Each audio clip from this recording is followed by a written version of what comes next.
तो ये है हमारी नई रिएक्शन डबल डिस्प्लेसमेंट रिएक्शन। अब ये डबल डिस्प्लेसमेंट रिएक्शन क्या होती है? A reaction in which atom और atom group exchange to each other. What we say? Exchange to each other. That type of reaction is called double displacement reaction. अब जैसा कि मैंने कहा, आपने समझा कि ऐसा रिएक्शन जिसमें क्या करते हैं, एटम्स या एटम्स के ग्रुप एक दूसरे को एक्सचेंज करते हैं, उसी को हम क्या कहते हैं? डबल डिस्प्लेसमेंट रिएक्शन कहते हैं। अब इसको समझाने के लिए मैं इस रिएक्शन को आपको दिखाता हूं कि ये डबल डिस्प्लेसमेंट है या नहीं है। यहां क्या आप देख रहे हैं कि सबसे पहले बेरियम जाके किसको डिस्प्लेस करेगा?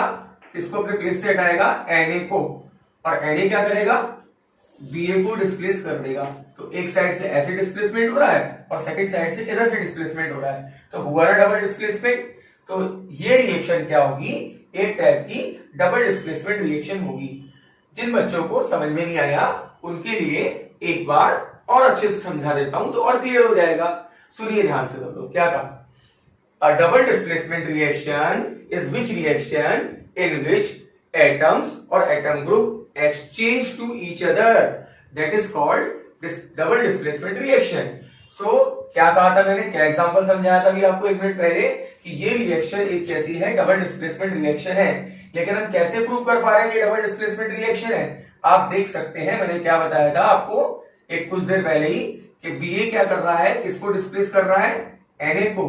और Na किसको डिस्प्लेस कर रहा है बताइए? Ba को। तो दोनों के एक दूसरे को डिस्प्लेस करने की वजह से क्या हो रहा है बताइए? इसको मानेंगे क्या?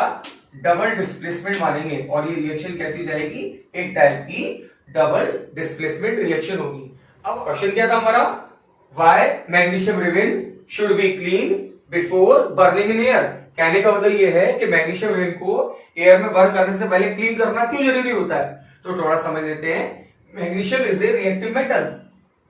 It reacts with the atmospheric gases and form magnesium carbonate as a particle its upper surface. It creates a difficulty to burn it. So we clean through the sandpaper, and after this magnesium remain burn easily in the air. क्या समझ में आया?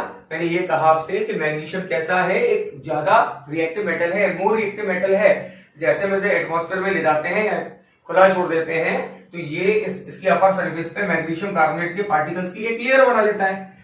ये layer magnesium ribbon जब जलाते हैं तो इसे क्या करता है? जलाने में थोड़ा जो है डिफिकल्टीज क्रिएट करता है। उस डिफिकल्टी को दूर करने के लिए हम क्या करते हैं? इसे जलाने से पहले जो है सैंड पेपर से क्लीन कर लेते हैं। ऐसा करने से क्या होता है? ये सारी लेयर हट जाती है और मैग्नीशियम रिबिन थोड़ा जलाना क्या होता है हमारे लिए इजी हो जाता है। तो सबको समझ में आया कि नहीं आया कि मैग्नीशियम क्या है? एक हाईली रिएक्टिव मेटल है। वो एटमॉस्फेयर की गैसेस से रिएक्ट कर रहा है। अपनी सरफेस पे क्या बना रहा है? मैग्नीशियम कार्बोनेट जैसे कंपाउंड की लेयर बना रहा है पार्टिकल्स की, जिसकी वजह से क्या हो रहा है? रिबिन को जब एयर में क्या करते हैं? बर्न करते हैं तो वो क्या करता है? डिफिकल्टी क्रिएट करता है। तो इससे पहले डिफिकल्टी ना हो इसलिए क्या करते हैं? पहले से सैंड पेपर से क्लीन कर लेते हैं, उसके बाद बर्न करते हैं। इसलिए मैग्नीशियम रिबिन जो है क्लीन करके ही हमें क्या करना चाहिए? बर्न करना चाहिए। आया बेटा समझ में सबको? चलिए आगे अगले क्वेश्चन की तरफ लेते हैं बेटा। Our next question is exothermic reaction and endothermic reaction. First of all हम किसको लेंगे? अपनी एक्सोथर्मिक रिएक्शन को लेते हैं। What is exothermic reaction? A reaction in which heat is evolved is called exothermic reaction. The sign of heat always placed at the side of product. तो हिंदी में बता देता हूं क्या होता है एक्सोथर्मिक रिएक्शन। एक्सोथर्मिक रिएक्शन वह रिएक्शन है जिसमें क्या होता है? हीट इवॉल्व होती है और जो हीट इवॉल्व हो रही होती है उसे हमेशा प्रोडक्ट के साइड में रखते हैं। अब बात करते हैं किसके बारे में? एंडोथर्मिक रिएक्शन के बारे में। What is endothermic reaction? A reaction in which heat is absorbed. Yes, क्या what I'm saying? Heat is absorbed. That is called endothermic reaction. In this reaction, the symbol of heat always placed at the side of reactant. Yes, side of reactant. That is called endothermic reaction. क्या कहा मैंने? ऐसा reaction जिसमें क्या होता है? Heat हमेशा absorb होती है और जो हीट का जो साइन है ट्रायंगल जैसा दिख रहा है आपको, वो कहां रखते हैं? हमेशा रिएक्टेंट के साइड में इसको रिप्रेजेंट करते हैं या वहां प्लेस करते हैं। तो ये एक क्या होगा? एंडोथर्मिक रिएक्शन होगा। अब जैसा कि जिन बच्चों को अगर थोड़ा रह गया है तो एक बार सेकंड बार भी मैं समझा रहा हूं, वो थोड़ा समझ लें और एग्जांपल भी मैं यहाँ का क्लियर कर देता हूं। Exothermic reaction is which reaction in which heat is evolve, a sign of heat always placed at the side of product. So ये एग्जांपल भी इस बात को शो कर रहा है कि एक्सोथर्मिक रिएक्शन क्या होगी। ये क्या है, कार्बन, ये क्या हो रहा है, ऑक्सीजन। अब क्या होता है, कोल मींस कार्बन को, कोल एक टाइप का कार्बन है, हम उससे क्या कर रहे हैं, ऑक्सीजन की प्रेजेंस में क्या कर रहे हैं, बर्न कर रहे हैं। तो कौन सी गैस बनेगी, सबको पता है, जब कोयला जलाते हैं तो कार्बन डाइऑक्साइड, और उसके साथ साथ जब कोयला जलता है तो क्या होता है, हीट इवॉल्व होती है। तो ये कैसा हो गया, एक टाइप का एक्सोथर्मिक रिएक्शन हो गया। क्लियर। ऐसे हम बात करते हैं एंडोथर्मिक के बारे में। तो क्या कहा था, endothermic reaction is which reaction in which heat is absorb और the symbol of heat always place at the side of reactant. तो ये रिएक्शन भी हमारा क्या है, एक टाइप का एंडोथर्मिक रिएक्शन है। आप देख रहे हैं कैल्शियम कार्बोनेट, चूना पत्थर जानते हैं ना, चूना पत्थर जो है उसे हम क्या करते हैं, बर्न करते हैं, यानी उसे हीट देते हैं, तो वो क्या होगा, डिकम्पोज होगा। डिकम्पोज होगा बनाएगा तो क्या, कैल्शियम ऑक्साइड बनाएगा और क्या करेगा, CO2 जो है उसमें से बाहर निकलेगी। तो ये जो हमारी रिएक्शन होगी वो कैसी होगी, एक टाइप की एंडोथर्मिक रिएक्शन हुई। अब हम अपने अगले क्वेश्चन में जाएंगे और फिर से थोड़ा पढ़ लीजिए उस क्वेश्चन को, फिर आगे बढ़ते हैं। क्वेश्चन को अच्छे से रीड किया आपने, क्या था क्वेश्चन बताइए, why respiration considered a exothermic reaction. So क्या होता है, at the time of respiration glucose get oxidized and produce CO2, water and heat. As regarded it is called a exothermic reaction. आपने देखा मैंने क्या बताया कि जब रेस्पिरेशन हो रहा होता है तो जो हमारा बॉडी में प्रेजेंट ग्लूकोज है, सेल्स में प्रोड्यूस ग्लूकोज है, वो ऑक्सीडाइज होगा, उससे CO2, वाटर और हीट बनेंगे। और चूंकि हीट बाहर निकल रही है तो इसीलिए इसको क्या बोला जाता है, एक्सोथर्मिक रिएक्शन बोला जाता है। नहीं आया समझ में, एक बार और समझ लीजिए। हमने क्या कहा, जैसे ही ब्रीदिंग होगी, ब्रीदिंग से क्या होगा, ब्रीदिंग में क्या होगा, ऑक्सीजन अंदर जाएगी और वहां पर क्या होगी, रेस्पिरेशन प्रोसेस स्टार्ट होगी। रेस्पिरेशन प्रोसेस में क्या होगा, ये जो ऑक्सीजन आई थी लंग्स के अंदर वो ब्लड में गई, ब्लड में से कहा जाएगी, सेल्स में। सेल्स में क्या प्रेजेंट होता है, ग्लूकोज। तो ये जो ऑक्सीजन पहुंची है इस ग्लूकोज को ऑक्सीडाइज करेगी, जैसा कि मैंने आंसर में लिखा हुआ है। उसके बाद क्या होगा, CO2, वाटर और हीट रिलीज होते हैं। तो जो हीट रिलीज हो रही है उसी की वजह से इसको क्या मानते हैं, वह एक्सोथर्मिक रिएक्शन मानते हैं। तो अब देखते हैं हमेशा हमारे बॉडी से क्या होता है, हीट प्रोड्यूस होती रहती है। तो ये इसका रीजन आपको समझ में आया आज कि हीट क्यों रिलीज होती है, क्योंकि हमारे पूरी 24/7 हमारी बॉडी में क्या चलता रहता है, रेस्पिरेशन प्रोसेस चलता रहता है। उसमें ग्लूकोज जो है ऑक्सीडाइज होता रहता है, CO2 वाटर तो बनते ही, आपने देखा जो हमारे नेजल सेक्शन से बाहर आती है CO2 वाटर। इसके साथ साथ क्या होता है, हमारी बॉडी से कंटिन्यू हीट भी आती रहती है। इसलिए हम रेस्पिरेशन को क्या मानते हैं, एक टाइप का जो है एक्सोथर्मिक प्रोसेस या एक्सोथर्मिक रिएक्शन मानते हैं। क्लियर। अब हम क्वेश्चन पे जाएंगे, क्वेश्चन है उसे आप रीड करना, क्वेश्चन को भी मैं लिखे देता हूं और उसके बाद में आंसर भी मैं आपको क्लियर करूंगा। क्वेश्चन रीड कर लिया आपने, एक बार मैं भी आपको जो है क्वेश्चन को रीड करके बता देता हूं कि क्वेश्चन क्या है हमारा, समझ भी लेते हैं। A shiny brown colour element X on heating in air becomes black in color. Name the element X and the black color compound formed. तो क्वेश्चन का मतलब समझ में आया कि एक X नाम का एलिमेंट है जो क्या है, शाइनी ब्राउन कलर का है। उसका नेम बताना है, फॉर्मूला बताना है और यह भी बताना है हमें कि अगर उसे हम क्या करते हैं, एयर की प्रेजेंस में हीट करते हैं तो कौन सा कंपाउंड फॉर्म होता है, जिसका क्या फॉर्मूला होता है।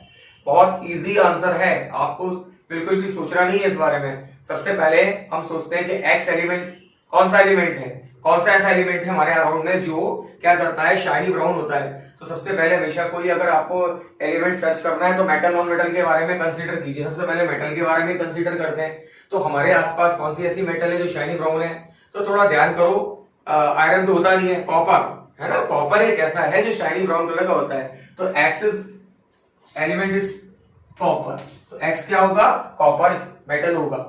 अब इसलिए कॉपर मेटल को if we heat in the presence of air, अगर हम कॉपर को क्या करते हैं, ऑक्सीजन की प्रेजेंस में हीट करते हैं तो यहां पर हमारा क्या बनेगा, क्यूप्रिक ऑक्साइड, जो कलर में कैसा होगा, ब्लैक कलर का होता है।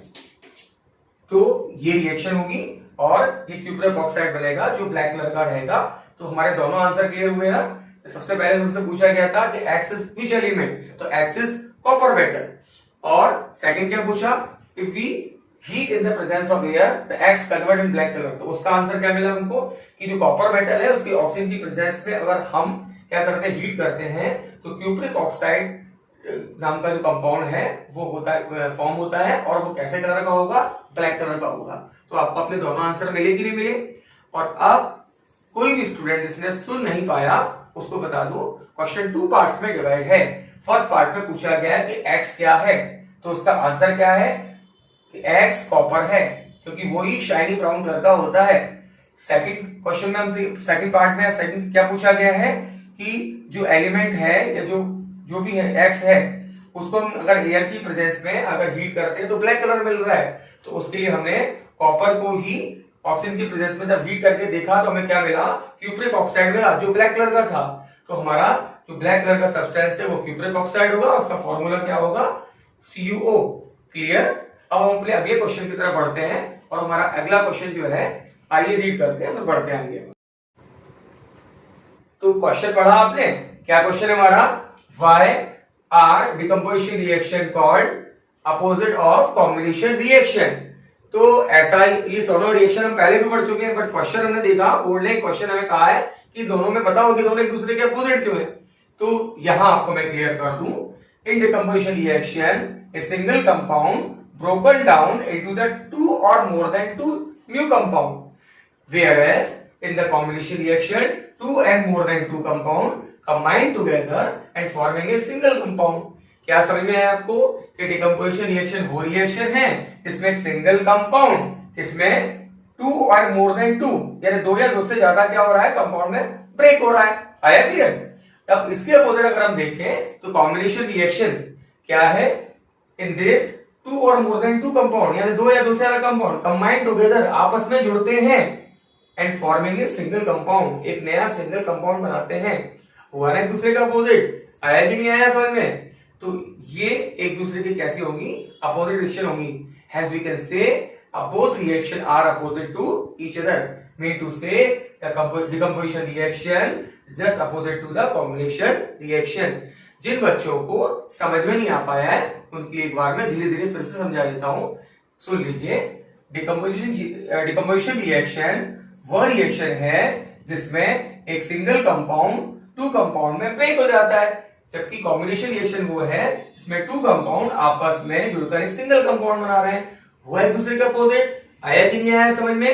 अब हम एक ऐसी डिकम्पोजिशन रिएक्शन से रिलेटेड एक क्वेश्चन करने जा रहे हैं जिसमें हमसे पूछा गया अगले क्वेश्चन में कि ऐसे डिकम्पोजिशन रिएक्शन बताइए जिसमें हीट का, लाइट का और इलेक्ट्रिसिटी का यूज करके डिकम्पोजिशन कराया गया हो। आइए वो नए क्वेश्चन को रीड करते हैं और फिर उसको सॉल्व करते हैं।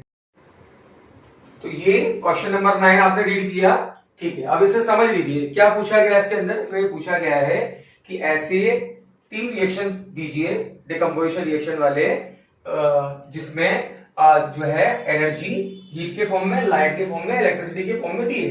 तो आइए अपन क्या करते हैं, 1 by 1 इनको देने के लिए बताते हैं। सबसे पहले हमने क्या करा, एनर्जी किसके फॉर्म में दी, हीट के फॉर्म में। तो आप देख सकते हैं क्या हो रहा है, बताइए। ये रिएक्शन है कि कैल्शियम कार्बोनेट को जब हीट करते हैं, हीट एनर्जी देते हैं, तो कैल्शियम ऑक्साइड और CO2 में डिकम्पोज हो रहा है। तो ये हीट के बेस पे होने वाला एक फर्स्ट डिकम्पोजिशन रिएक्शन है। क्लियर। ऐसे हम सेकंड फॉर्म लेते हैं, इसमें हम क्या कर रहे हैं, एनर्जी को लाइट के फॉर्म में दे रहे हैं। तो ये सिल्वर ब्रोमाइड है, एक केमिकल कंपाउंड होता है। इसमें जैसे हम इसे लाइट में एक्सपोज करते हैं, लाइट एनर्जी देते हैं, तो ये सिल्वर और ब्रोमीन गैस में क्या होता है, डिकम्पोज हो जाता है। तो आपने जाना कि ये जो है क्या है कि लाइट देने पर भी क्या होता है, डिकम्पोजिशन होता है। अब थर्ड जो हमारा है कौन सा वाला, इलेक्ट्रिसिटी। हम इसमें क्या कर रहे हैं, एनर्जी को इलेक्ट्रिसिटी के फॉर्म में दे रहे हैं। तो ये देख सकते हैं जैसे वाटर को क्या करते हैं, वाटर में से इलेक्ट्रिक करंट क्या करते हैं, फ्लो कराते हैं, तो वो हाइड्रोजन गैस और ऑक्सीजन गैस में डिकम्पोज होता है। तो ये भी हमारा क्या हो जाएगा, डिकम्पोजिशन रिएक्शन होगा। तो ये देखा आपने, ये थर्ड जो है इलेक्ट्रिसिटी देने पे भी क्या होता है, डिकम्पोजिशन रिएक्शन होते हैं। तो अब हम अपने नए क्वेश्चन पे जाएंगे। आपने डिस्प्लेसमेंट और डबल डिस्प्लेसमेंट दोनों पढ़े हैं, तो वो उसी का एक रिपीट क्वेश्चन है, बस वही सेम आंसर है। आपको उसके लिए परेशान नहीं होना, एक रीडिंग लगानी है, तो उसके बाद जो क्वेश्चन दिया हुआ है हमारा क्वेश्चन नेक्स्ट, प्रेसिपिटेशन रिएक्शन, उसे हम क्लियर करते हैं। What is precipitation reaction? तो क्वेश्चन क्या है हमारा, व्हाट इज प्रेसिपिटेशन रिएक्शन? क्या होता है precipitation reaction? A reaction in which two or more than two reactant react to each other and forming a new insoluble compound that is called precipitate. In short, we can say PPT. So this kind of reaction is called precipitation reaction. क्या समझ में आया? एक ऐसा reaction जिसमें क्या करते हैं, रिएक्टेंट रिएक्ट करते हैं और रिएक्ट करने के बाद एक ऐसा न्यू इंसॉल्युबल कंपाउंड बनाते हैं, एक ऐसा गाढ़ा थक्के जैसा कंपाउंड बनाते हैं जिसे हम कहते हैं प्रेसिपिटेट। शॉर्ट में क्या बताया मैंने, क्या बोला जाता है, पीपीटी। तो इसलिए इस टाइप जो रिएक्शन है उनको क्या बोला जाता है, प्रेसिपिटेशन रिएक्शन कहा जाता है। लैब में ऐसे कई जो है प्रेसिपिटेशन रिएक्शन कराए जाते हैं। तो आया नहीं है आपको समझ में? अब हम क्या करेंगे, अपना जो न्यू क्वेश्चन है फिर से एक बार हमको ऑक्सीडेशन रिडक्शन पढ़ना है, लेकिन इस बार ऑक्सीजन के गेन और ऑक्सीजन के लॉस पर क्या पढ़ना है, ऑक्सीडेशन जो है रिडक्शन रिएक्शन है उनको समझाना है। आइए वो क्वेश्चन भी क्लियर करते हैं। तो क्वेश्चन पढ़ा आपने, क्वेश्चन में पूछा गया है कि ऑक्सीजन के गेन और लॉस के बेस पर ऑक्सीडेशन रिडक्शन को क्लियर कीजिए। आइए सबसे पहले हम किसको क्लियर करते हैं, ऑक्सीडेशन को क्लियर करते हैं। तो oxidation is a process in which gain of oxygen takes place and loss of hydrogen takes place. कहने का मतलब ये है कि ऑक्सीडेशन में प्रोसेस है, इसमें ऑक्सीजन का क्या होता है, गेनिंग होती है और हाइड्रोजन का क्या होता है, लॉस होता है। जैसा कि एग्जांपल में दिखा रहा है, आप देख रहे हैं यहाँ पर ऑक्सीजन क्या हो रहा है, यहाँ एडेड हो रहा है, इट मीन गेन हो रहा है। तो ये क्या हो जाएगा, हमारा ऑक्सीडेशन प्रोसेस होगा। ऐसे रिडक्शन को ले लेते हैं। रिडक्शन भी बहुत ईजी है, समझिए जरा। Reduction is a process in which gain of hydrogen takes place और loss of oxygen takes place. It mean, कहने का मतलब ये है कि रिडक्शन वो प्रोसेस है जिसमें हाइड्रोजन का क्या होता है, गेन होते हैं, जैसे यहाँ पर दिख रहे हैं रिएक्शन में, और ऑक्सीजन क्या हो जाते हैं, लॉस हो जाते हैं। तो इस तरह ये हमारी दोनों रिएक्शन है। अब हम थोड़ा समझेंगे यहाँ पर कि व्हाई डू वी पेंट, हमारा जो नेक्स्ट क्वेश्चन है, why do we paint on iron articles. हम लोहे की जो चीजें होती है उनमें पेंट क्यों करते हैं, आप समझ लीजिए। सबसे पहले आपको बताएं, मान लीजिए क्या है, कोई आयरन आर्टिकल है, हमने बना दिया। आप देखते हैं एटमॉस्फेयर में कौन सी गैसेस प्रेजेंट रहती है, ऑक्सीजन और क्या रहता है, मॉइस्चर रहता है। और ये ऑक्सीजन और मॉइस्चर क्या करते हैं, इस जो भी आयरन आर्टिकल है उसकी अपर सरफेस पर आकर के, यहाँ आकर के एक कंपाउंड जिसे हम क्या बोलते हैं, रस्ट, क्या बोलते हैं, रस्ट। एक्चुअली ये जो रस्ट है वो क्या होता है, हाइड्रेटेड आयरन ऑक्साइड होता है, जिसका फॉर्मूला होता है Fe2O3.X2O। इसे इसकी ऊपर अपर सरफेस पे फॉर्म कर लेता है। हिंदी में कहें तो जितनी भी क्या करते हैं, हमारी जो है आयरन आर्टिकल्स होते हैं, लोहे की वस्तुएं हैं, उनके वो जब उन्हें क्या करते हैं, एटमॉस्फेयर में खुला छोड़ते हैं, तो वो एटमॉस्फेयर की ऑक्सीजन से और जो मॉइस्चर है, नमी है, उससे रिएक्ट करते हैं और अपनी अपर सरफेस पे क्या बना लेते हैं, रस्ट या जंग बना लेते हैं, जो केमिकली क्या होता है, हाइड्रेटेड आयरन ऑक्साइड होता है। इसका फॉर्मूला क्या सिखाया मैंने आपको, Fe2O3.X2O। सो ये क्या करता है, धीमे धीमे जितनी भी हमारी आयरन बॉडीज होती हैं या आयरन आर्टिकल्स हैं उनको खराब करना स्टार्ट करता है। अब हम जैसे ही क्या करते हैं, मान लीजिए इनके ऊपर कहीं से भी अगर क्या कर देते हैं, ऐसे पेंट कर देते हैं, तो ये जो ऑक्सीजन है और जो मॉइस्चर है वो इन आयरन आर्टिकल के कांटेक्ट में नहीं आ पाता और यहाँ पर रस्टिंग नहीं होती। तो ये क्या होता है, सारी बॉडीज कैसे जाती है, सिक्योर हो जाती है। अगला आंसर समझ में आया कि नहीं आया? अब हम आगे के क्वेश्चन पर जाते हैं। आइए नया क्वेश्चन ले लेते हैं। आपको सभी को बताना चाहूंगा, आपसे कहना चाहूंगा कि जो लेक्चर हम आपको भेज रहे हैं, आप उन्हें एक बार तो देखते ही हैं, एक बार दोबारा से चलाकर देखिए, उससे और ज्यादा आपको क्लियर होगा। अगर कोई चीज फर्स्ट टाइम में वीडियो है नहीं समझ में आई, एक दोबारा देखने से वो और क्लियर हो जाएगा। आपके न्यू कुछ वर्ड्स आ रहे हैं, 10th के साइंस में न्यू टेक्निकल साइंटिफिक वर्ड आते हैं या कंपाउंड के नेम आ रहे हैं, कुछ भी आ रहे हैं। अगर आपने 9th में थोड़ा, अगर किसी ने थोड़ा सा वहां नहीं ध्यान दे पाया हो या वहां क्लियरिटी नहीं मिल पाई हो, तो ये न्यू वर्ड आपको थोड़ा अगर परेशान करते हो, तो हमारी आपसे कहना यह है कि आप वीडियोस को एक बार और चला कर देखें, तो क्लियरिटी हो जाएगी आपको। और आपको कोई भी डिफिकल्टीज है उसके लिए हम एक तो टेस्ट के पहले रिवीजन करेंगे, साथ साथ आपको ये बताना चाहूंगा आप मुझे अपने जो क्वेश्चन जो हैं, जो क्वारीज हैं, डाउट्स है, वो आप व्हाट्सएप पे भेज सकते हैं। तो जब ऑनलाइन डायरेक्टली हम लोग जब क्लास लेंगे तब भी आपको मैं क्लियर करूंगा, आप मुझसे पूछ सकते हैं, डायरेक्ट मैं आपको बता दूंगा। या फिर हम क्या करेंगे, जो रिवीजन वो तो करेंगे, जो रिवीजन होगा उसमें भी मैं आपको क्लियर करूंगा, आपको किसी बात की चिंता नहीं करनी है, अच्छे से बताऊंगा।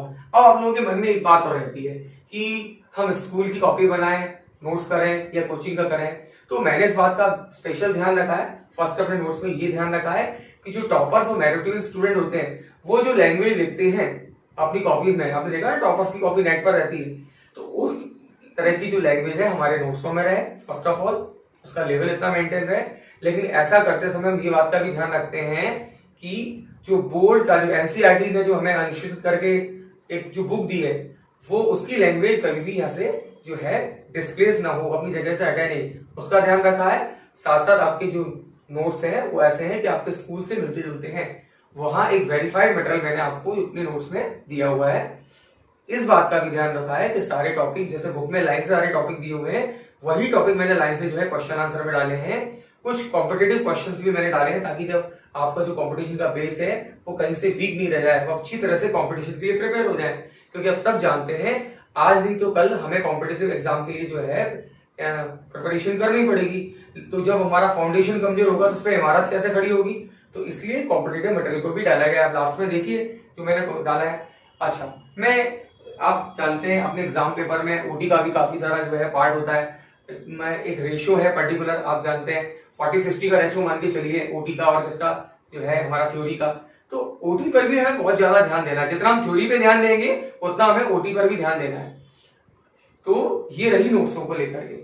अच्छा, नोट्सों में अगर कोई भी थोड़ा प्रिंटिंग मिस्टेक है तो भी आप उन्हें क्या कर सकते हैं, अपने हाथ से जो है पेन से ठीक कर लीजिए, है ना। उसके लिए अगर आप जब भी हम क्लास में भी अगर मैं डायरेक्टली जब आपसे बात करूंगा तो नोट्स में आपको बता दूंगा इस जगह पर है, तो आप उसके लिए भी चिंता नहीं कीजिए। सब कुछ बिल्कुल अपना जैसे रेगुलर क्लासेस है वैसे अपना चलता रहेगा। 1-2 दिन के बाद क्लासेस बिल्कुल बढ़िया से सेटल हो जाएंगी और 1 आध हफ्ते बाद तो उन्हें लगेगा ही नहीं कि हम लोग ऑनलाइन पढ़ रहे हैं। ठीक, अब आपके मन में जैसे अब 1-2 दिन पढ़ लेंगे तो उसके बाद आपको लगेगा नहीं मैंने जो पढ़ा है वो वेरीफाइड हो जाए। तो वेरीफाइड कैसे होगा, टेस्ट के थ्रू होगा।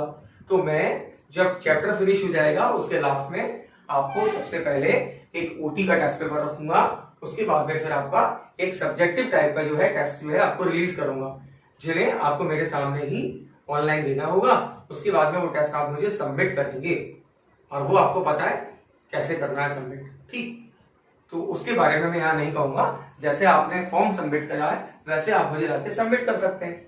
ठीक, आइए अब हम जो है अपने नए क्वेश्चन पे जाते हैं।